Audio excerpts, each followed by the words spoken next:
Hello and welcome to the podcast. I'm Karen Weaver. Today we're joined by Dr. Eric Braun, the 8th president of Shawnee State University in Portsmouth, Ohio. Eric is leading bold entrepreneurial change in a pivotal moment for higher education on his campus and a lot of other places. Over his 15 years at Shawnee State, he has driven growth in enrollment, finance, fundraising, government relations, and innovation, including the university's transformative move into NCAA Division II athletics from the NAIA. It's a tumultuous time in NCAA college athletics. Our conversation today will focus on the internal decision-making process the institution used. Eric, welcome to the podcast.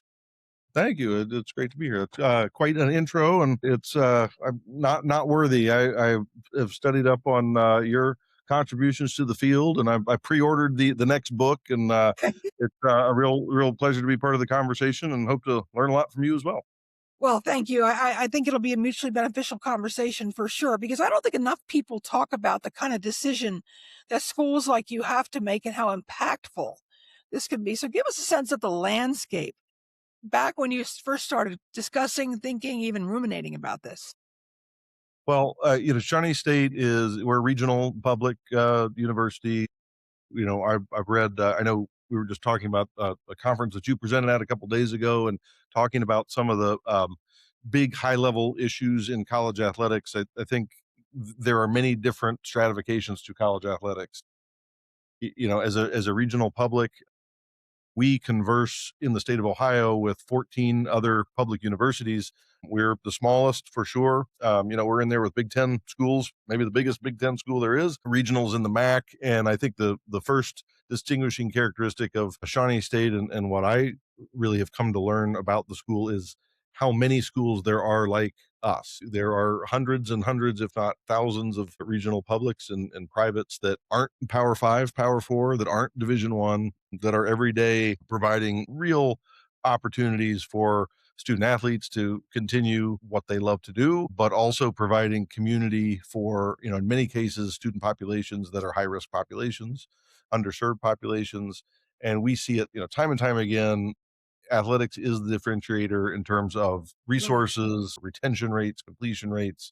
Really, student success runs through athletics at a school like ours. Athletics has always been a part of the university. We were actually a technical school. Well, we were a branch campus of OU back in the 60s, became a technical school in the 70s, a community college in the 70s and 80s.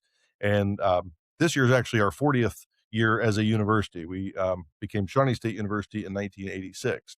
So when the campus converted into a university, if you will, there was a bit of a building spree, and we went from one or two core buildings to buildings that included some housing and a rec center. So it's always been, a plan to include athletics as part of what I would consider, co-curricular offerings at the university. And it's grown. We've seen over the past really 2 decades, our ability to compete at the NAIA level increase. We've been at the very highest levels in men's and women's basketball, softball. We've competed in volleyball. We're very competitive in cross country and track.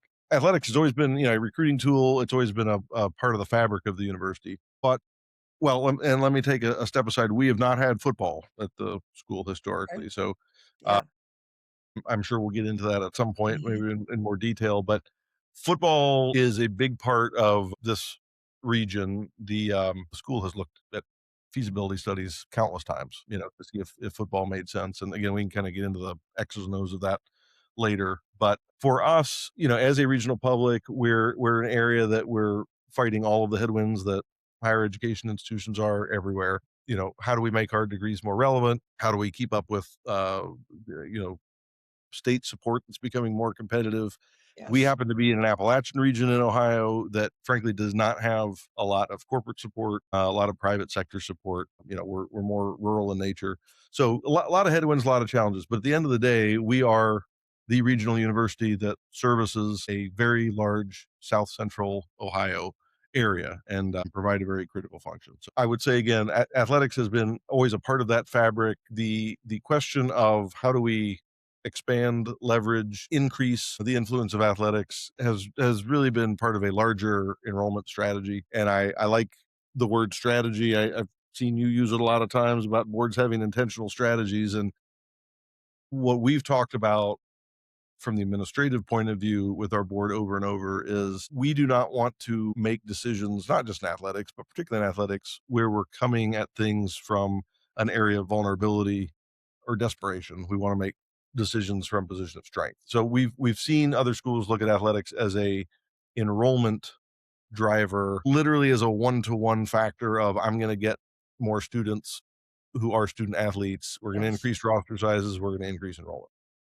That's really not where we are, and I'm glad that we don't have to be there.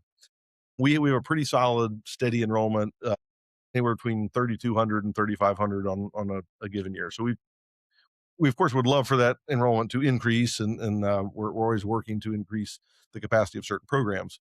But for us, the strategy of athletics was really first driven by increasing our brand presence in a larger region.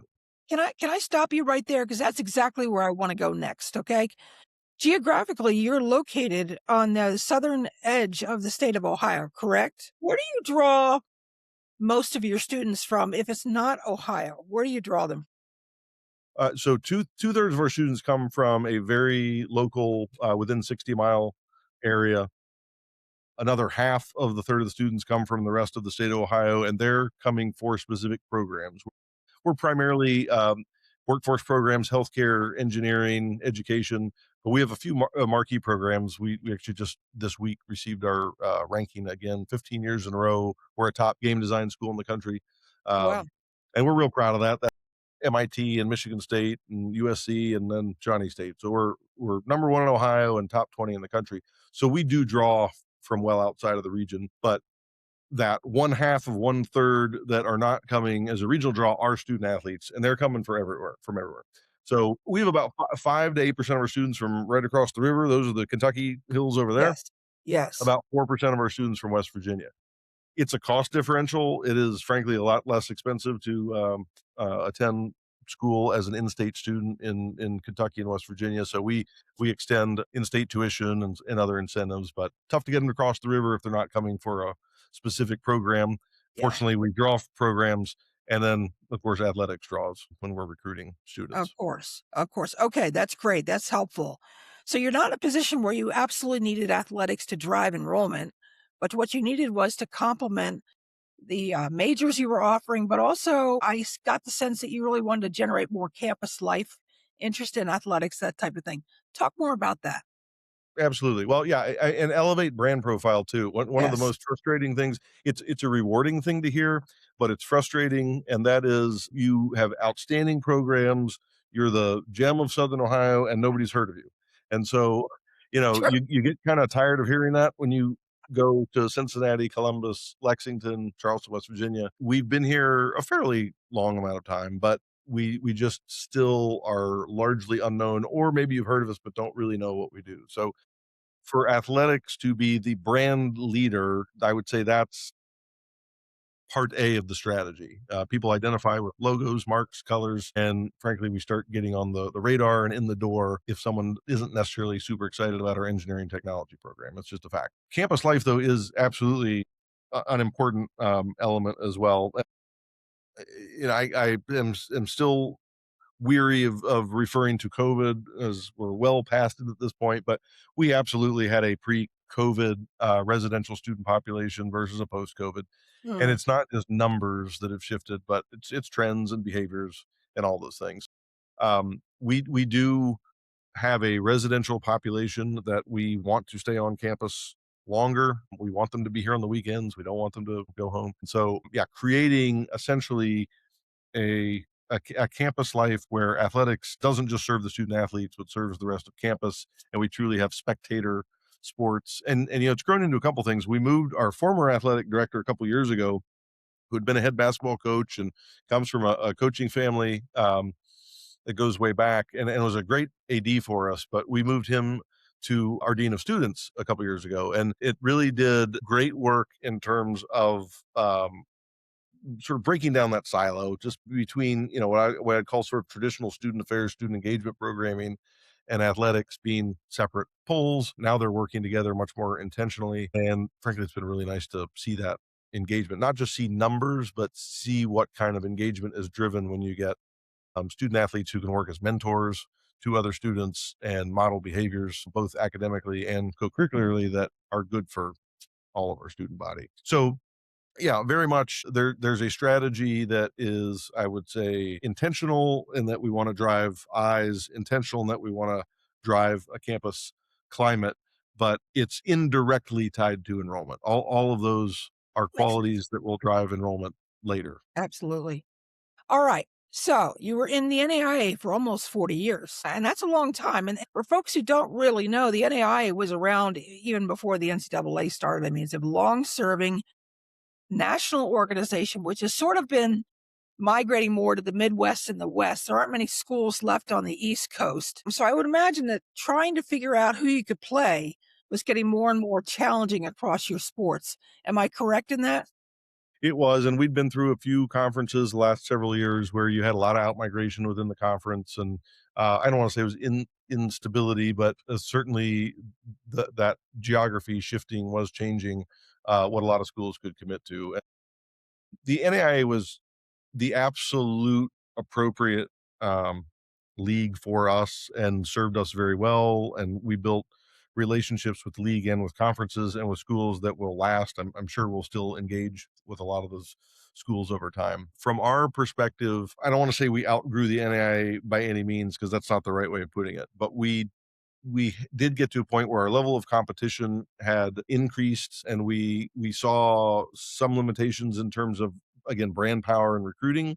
Hmm. And then on the other side, as a president, what I saw was a framework that felt more mature in terms of, and I don't even mean necessarily support, but a framework in terms of operations that would benefit our school greatly. So, I mean, In on one hand, the NCAA, is that what you're saying? correct. Yeah. Okay. Got it. Correct. Yeah. I mean, it's intimidating to see the rule book, and the NAIA has rules, Yes, you're right. but the NCAA rule book is very different. The expectations are different, and it compels a framework as an institution that, frankly, I think requires that we build in best practices Mhm. that will serve the university better. So, again, not that we were out of alignment with NAIA, but it's a little different bar, little different level of investment that's required. Once you kind of make the move, you're all in. Yeah. It's Yeah. No, it's true. You don't have a whole lot of time to figure out, are we going to commit to this or not? And I think that was good for us because whether it was football or whether it was deciding to go with a more mature recruiting apparatus or some of our outreach, you do get to a point with a small school where you have sort of analysis paralysis. You're restrained by resources. Yeah. You're always in an environment where you're trying to be budget conscious and cost cut. And the best way I know to put it, as a state public, nothing we do makes money. I mean, we're not generating net revenue in anything that we do. So it's about choices, and you make decisions as to where you're going to allocate your resources, and at the end of the day, you need to deliver a balanced budget. And for us, making the choices to invest in a more mature strength and conditioning program, a nutrition program, a more mature compliance program. These are all things that students will benefit from greatly. They'll have a much more holistic experience. And Right. so, that leap is compelled us to do that, and I couldn't be happier. So, how many sports did you have when you were last in the NAIA, and how many are you at now or going into the NCAA? Yeah, well, and so we're still in NAIA this spring. This will be our last season of competition, and then I think we're officially in the provisional membership stage. I believe it's September 1, might be August 15, but August, September of this fall.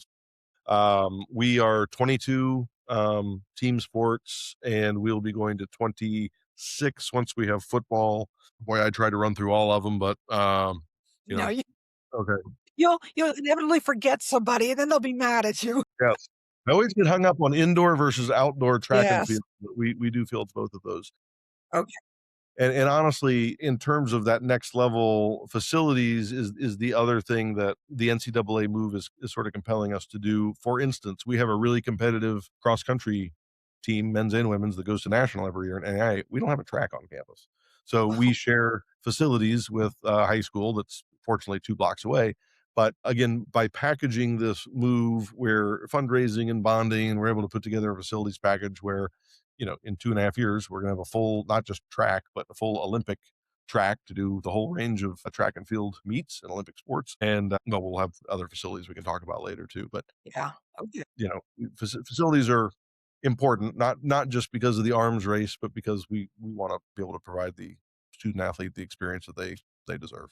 And it's part of the on-campus experience, right? Of your residential students to be able to go out and watch the game, not have to go 10 minutes down the road to find the game, right?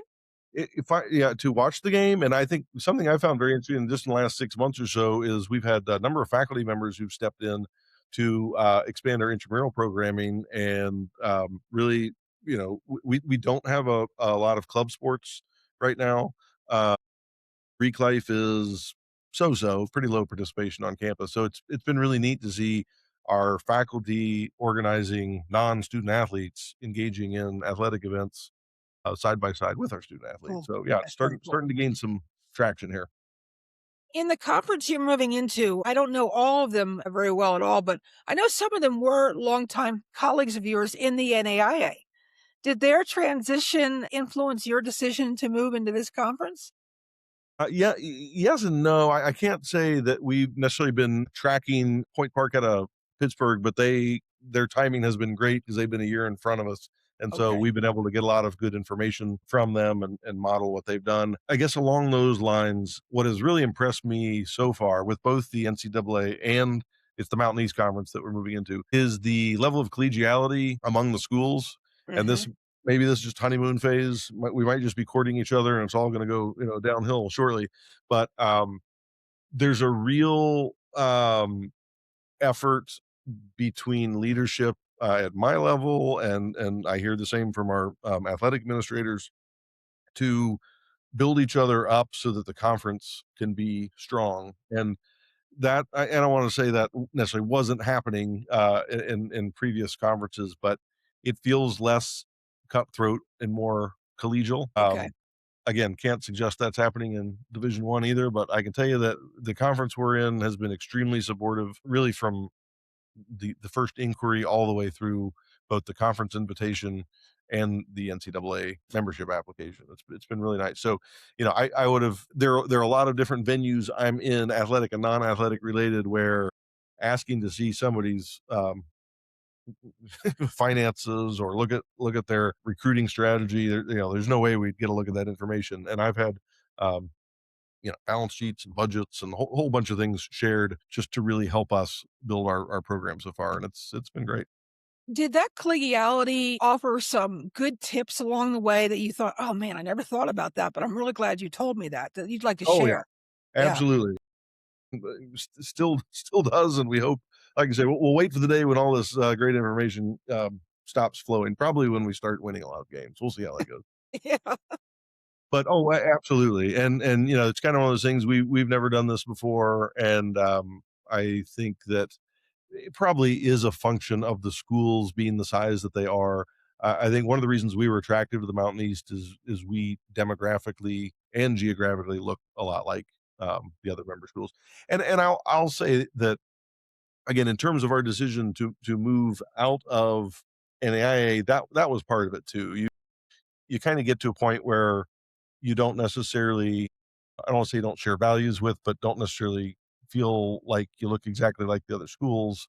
And you want schools that are motivated, have similar challenges, similar opportunities.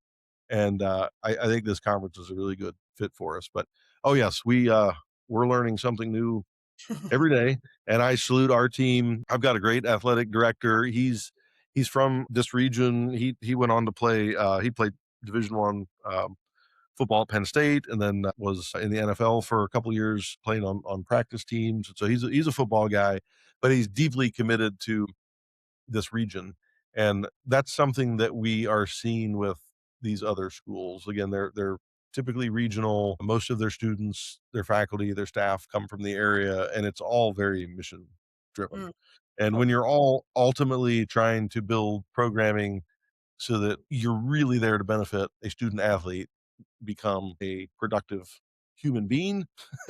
There's a lot of nonsense and interference you can cut through, quite honestly. Yeah. I've experienced that too as an athletic director at the Division II and Division III level. I think there's a lot of collegiality that people just write off. They really want you to be successful so the conference can be successful. And, looking at the list of schools, there are some really strong athletic schools here. I know Frostburg, for example, has been a real powerhouse in a number of sports. How do you think you're going to measure up, starting to play regular competition against all of these folks? Great question. We're ready. I think there's no question that when we started looking about a year and a half ago, you've got student athletes who are bigger, stronger. It is different. I do think the gap over the last few years between NAI and D2 has closed in certain sports. So I think we will be very competitive in the sports that we have been national title contenders for in the NAIA.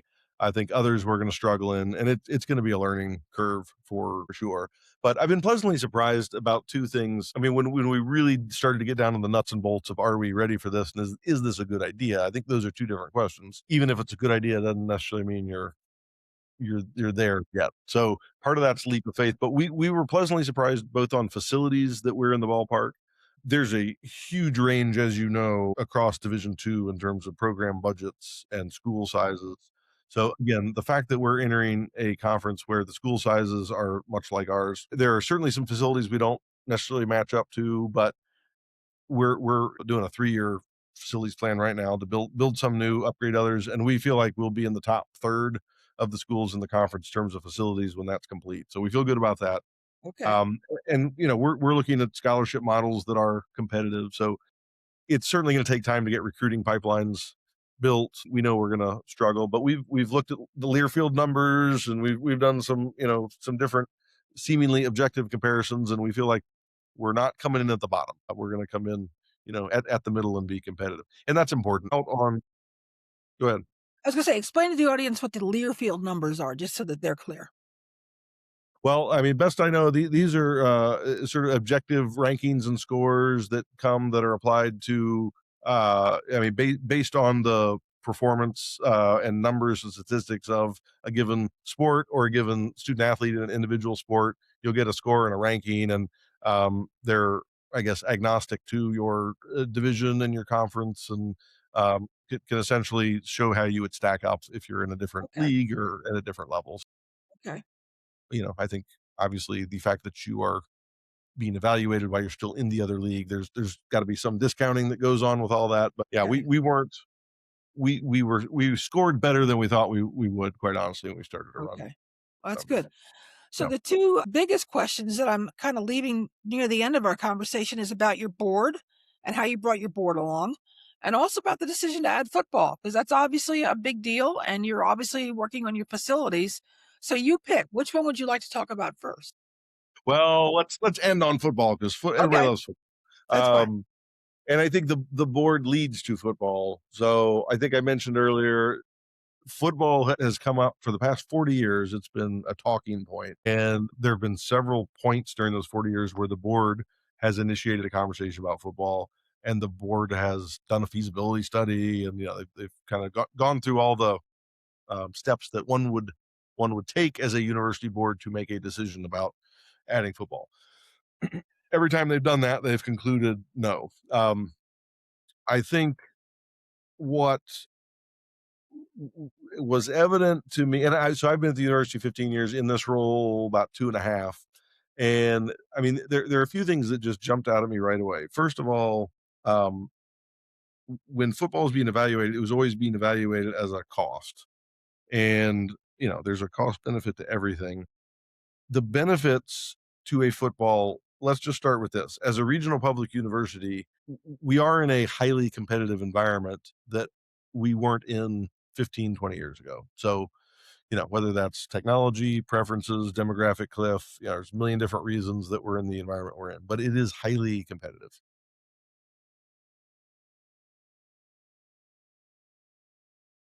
We don't inherently own our region. We now have competitors at every level: D1, D2, D3, NAIA, junior college, community college, all coming in looking for the same students that we typically would have drawn from.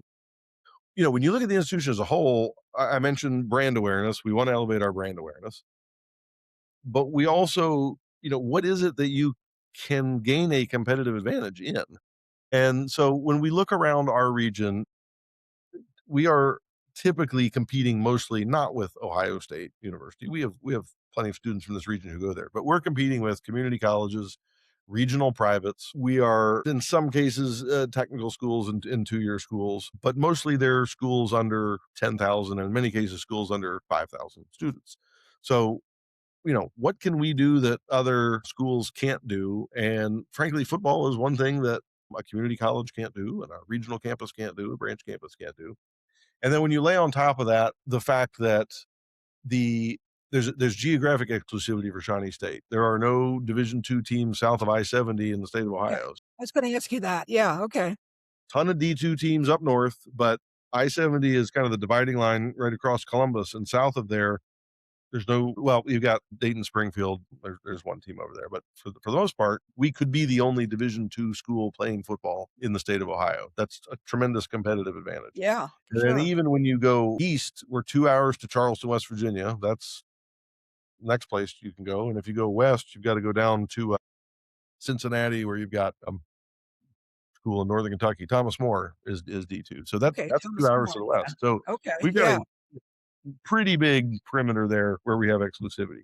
There's understood. also we're a uniquely football country. I mean, the state of Ohio is where football was born. And many of your viewers may not know, but Portsmouth, Ohio is the home of one of the original NFL franchises. So the Detroit Lions became the Detroit Lions in 1934, but from 1927 to 1934, they were the Portsmouth Spartans, and they were one of the original 4 NFL franchises. Jim Thorpe was the coach. We played the first uh, playoff game against the Chicago Bears. Like, there's a lot of football history here, and it just so happens we have a stadium facility still here. The stadium was a big deal. No, I think you bring up a really good point about the exclusivity that you have down there, but it also seems like it ties into the branding of the NCAA playoffs and that type of thing. Am I correct? Yes, absolutely. There are certain things that if you can do them uniquely, even if it's a lost leader, it's driving interest, it's driving name brand, and this is something that we connected with the conference and NCAA Division II folks on, and that is there truly are students and families who are not looking at college. We're a low attainment area. It's Appalachian, Ohio. Less than 20% college attainment here. The state is at 34%, and nationals, over 40. We're under 20%. There are truly families who aren't looking at college, but will look at college and will enroll if they can play football. Yeah. Frankly, that goes with families that follow football and girlfriends of football players and the band. There is something to that mission element of it, and we now become visible as not just, hey, there's that college down there on the river, but this is a place I can go and continue what I love and be part of a community that interests me. And let's face it, there are a lot of things that divide us these days. In Southern Ohio, the one thing that brings us all together on Friday nights is football. And So Saturdays and Sundays and Monday nights. absolutely, absolutely, we're hoping Saturdays here. So That's right. from a board perspective, I do think it was about framing. It's been cost, cost, cost, cost. Again, we don't have a huge budget. I mean, we're a $65 million budget as an institution. It's a pretty small budget. But when you look at the direct intrinsic benefit that can come from having a program of that visibility, there's nothing else we can do here that can produce that. We do have to offset the cost. We're going to have to, generate gate and generate sponsorships and fundraising. And there's a lot of revenue opportunities that likely are still not going to offset the total cost of the program, but Okay. make it affordable so that we can take advantage of all those opportunities that connect with it. Gotcha. So your board's on board. They're behind this. Did they have any challenges seeing the transition, how it might look financially in terms of being fiduciaries? They did, and they do. I will tell you, our board started 3 or 4 years ago as an unanimous no, and we got to yes. So That required a lot of discussion and education. It's interesting now because I would say the board members who are the most fervently opposed to are now the biggest supporters and cheerleaders of. They've made a full evolution, and that really has been a function of including them in every step of the process, not just to build support, but to do all those things you mentioned as fiduciaries, demonstrate to them where the value is, mitigate the risk as much as possible, demonstrate the curbs. And I think, you know, a lot of it for me was demonstrating how not different football is than a nursing program that is extremely high cost program. But, you know, this is how we pay for it. They wouldn't think twice about saying we want to add XYZ allied health program to support the workforce needs in the community. And you're looking at a similar investment in facilities and similar ongoing cost, high cost programs. So I think framing it that way was important, but then showing them, hey, this is what the budget's going to look like. You know, Hmm. this is a 5 to 7 year projection. This is what we're going to need to staff up to, and just being very clear and transparent. It's a high cost item, but it's part of a larger strategy where there are a lot of high cost items in terms of marketing facilities, and it fits into the strategic plan. So I think it was important that it was not this is football, but it was this is our move to Division II. Football is a part of that, and all of this is a part of a strategic plan that focuses on regional growth and increasing our regional profile. Eric, this has been a fascinating conversation. I'm so glad that we had a chance to talk at this moment in time where Shawnee State is, because it'll never be as fresh as it is now about everything you went through, as well as what you're about to go into. So thank you so much for sharing this with my audience. It's been really helpful. Oh, it's my pleasure. We appreciate it. I hope you check in, and we'll keep you posted. But a lot of excitement here. We're thrilled for the opportunity and grateful for your interest and everybody who's looking out for us. Absolutely.